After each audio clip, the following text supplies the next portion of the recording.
You were saying your father had cures. Father had cures.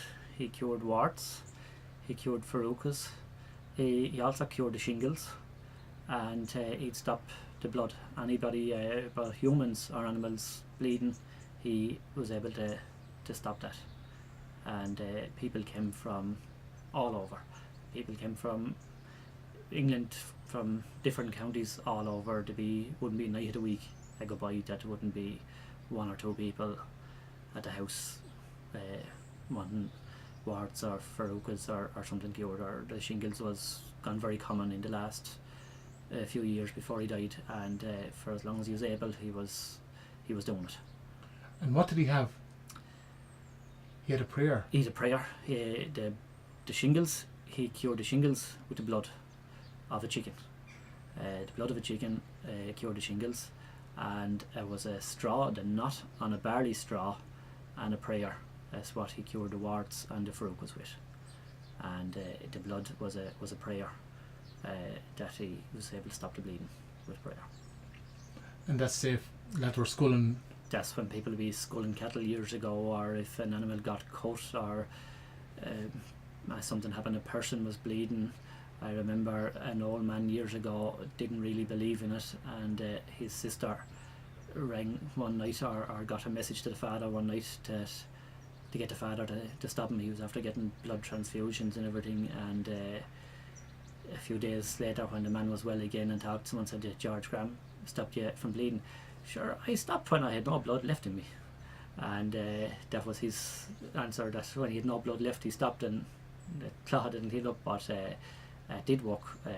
Many people that would have came to him and rang him for animals and people for when he be working at animals or sculling them years ago, taking the horns off him, or he would have stopped it, done a lot of it.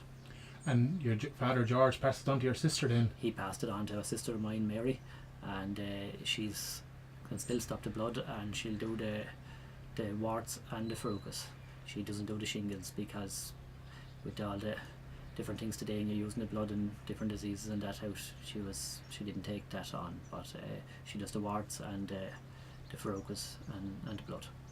And was it a hen or a cock that you used to kill, do you know? A cock, a black chicken. Just get the cock and cut a tiny little piece of the cock's comb and get a couple of drops of blood into a container, and be a cotton wool or cotton bud in, and just stab it on the shingles, and it was the cure. Yeah. And you were saying as well the cure for the foulds. The foulds he had, the boss was a great one for making up cures and trying different things, and he'd make you up a concoction of stuff. He'd put it into a jar for you, and you'd never know maybe what be in it, but there was a lot of people used to come to him for cures for different things, for fowls and sick animals and that, and he wouldn't really tell you what be in it, but sometimes it work and sometimes it wouldn't work. But we have a fair idea there'd be a bottle of Guinness and a few eggs and a few things in it, along with a lot of other stuff in it anyway, but it didn't kill anything, and sure, if it made him better, it made him better. And you were saying there earlier as well that the fowls was the digging a sod and throwing it over your... That's right. I've heard that years ago, that people used to dig a sod maybe and throw it over their shoulder, or dig the sod and put it back down in the ground upside down and walk out the field. There was many different cures like that years ago that people talked about, and it was the old way. That was what was done years ago.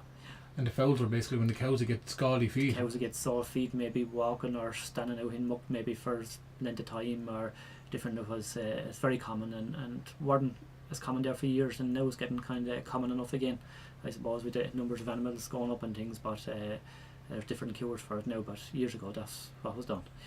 Yeah. And you were the last thing I would ask you were saying your mother still blesses the land.